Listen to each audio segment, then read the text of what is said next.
competency based training. I will be demonstrating the procedure and inspecting the tools and equipment used in fish handling. This demonstration guided practice, learner activity, and assessment. Our learning objectives is at the end of this section, you should be able to first identify the packaging materials used and equipment used in packing. Second, describe the purpose and importance of inspection. Third is perform a systematic inspection using standard procedures. And fourth, detect common defects in plants, fields, and methods. And lastly, classify inspection items as acceptable for read, checking, and checking. This skill is essential. Proper inspection ensures product safety, prevents contamination, and maintains quality. So for today's discussion, proper inspection, meaning you will observe first, then practice the task, and lastly demonstrate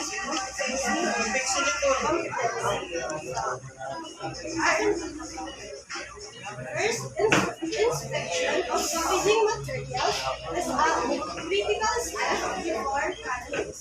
First is clean, defect-free cans and fully functioning tools can prevent contamination and ensure product safety.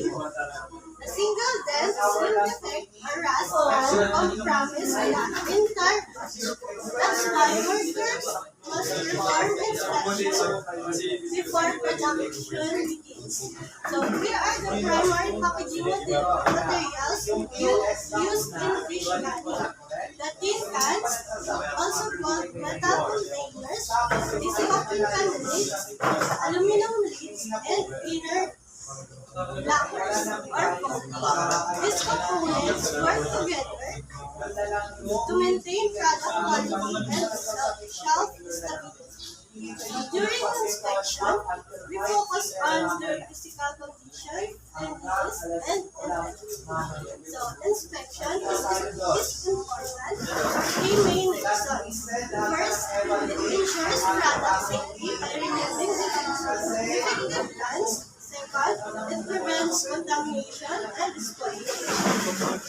And third, it maintains quality and compliance with industry standards. So without proper inspection, defects may lead to leakage, squealing, or bacterial contamination. So I have here is the step-by-step procedure for inspecting packaging materials. So step 1, perform visual inspection. Step 2, check for dents, rust, sharp edge, and simple regulations. Step 3, classify the items as acceptable, reject, or reject.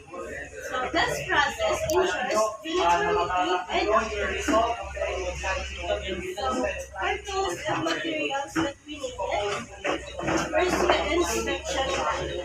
The inspection guide, it helps to identify the scratches, labs, chemicals, hairnet, and alcohol. It maintains sanitation. So in this demonstration, I will show how to perform visual inspection. First, hold the pan at eye level and check for dents. So first, we have to sanitize our hands. Next is put on gloves.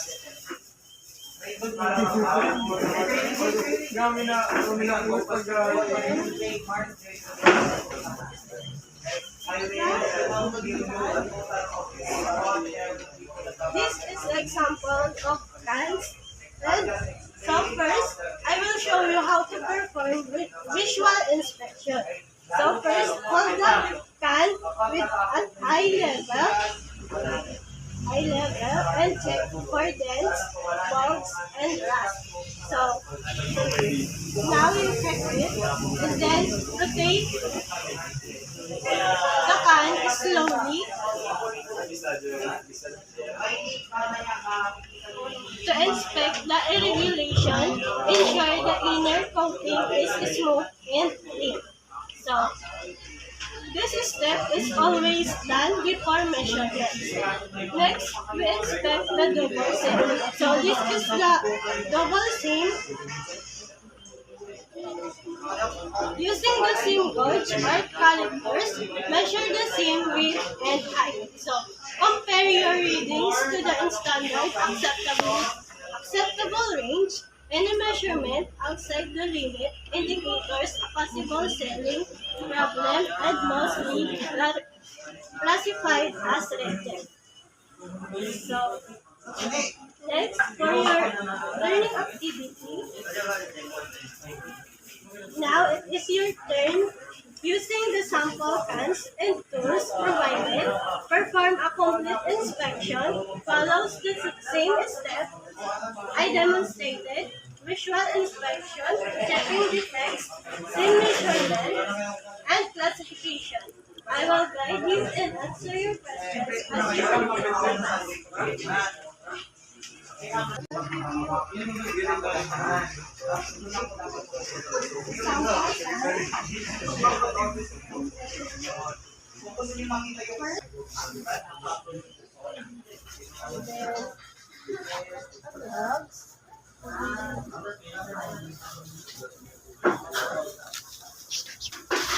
Sino niyo pa?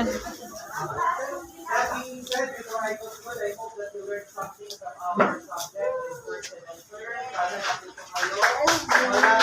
Wala po maririnig na hindi kayo marunong gumawa ng PO1 analysis. Pag narinig ko na hindi marunong gumawa ng POL, do it your Hold the hands and observe it at eye level. Eye level, and then inspect it and rotate it slowly. And check if the can is acceptable or not acceptable for packaging. Thank you so much. So what did you observe? See you around. Hindi na kayo makikita sa loob ng classroom dito. Acceptable or not Goodbye acceptable? everyone. Thank you so much.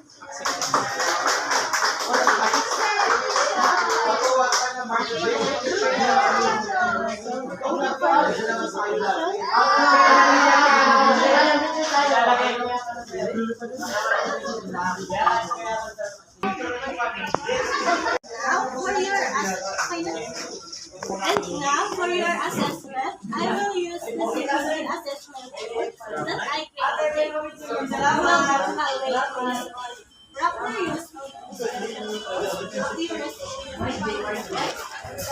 correct classification of photographs and adherence to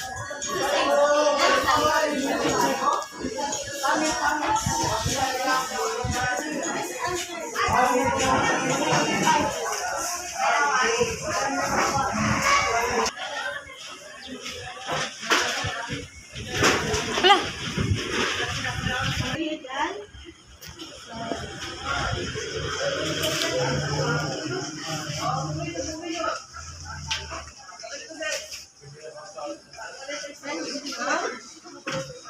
So thank you for participation. So inspection can prevent contamination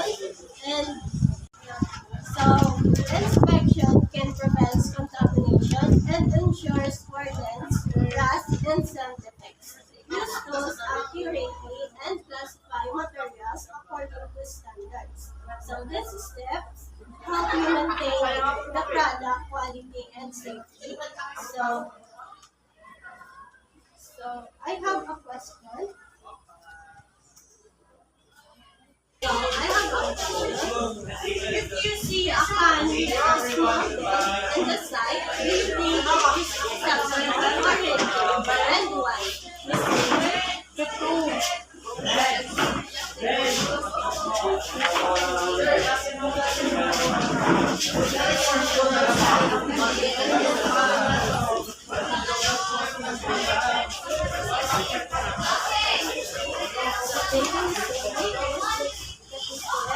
And for question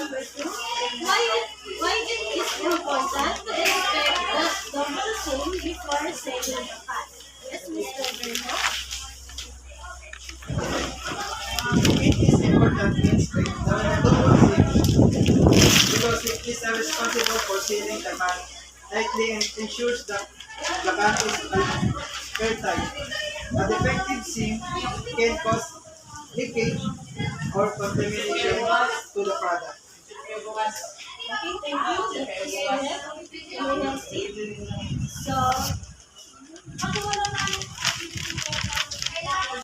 this is your result of doing our activity. So, for you, Mr. Remo is satisfactory, and for you, Miss Cindy is satisfactory as well. So, thank you, everyone. So, that ends our competency-based training session on inspecting packaging materials, tools, and equipment. So, thank you for your participating. Do you have any questions or clarifications before we close? So, thank you, everyone. So, hope you all learned what I teach you today. So, thank you.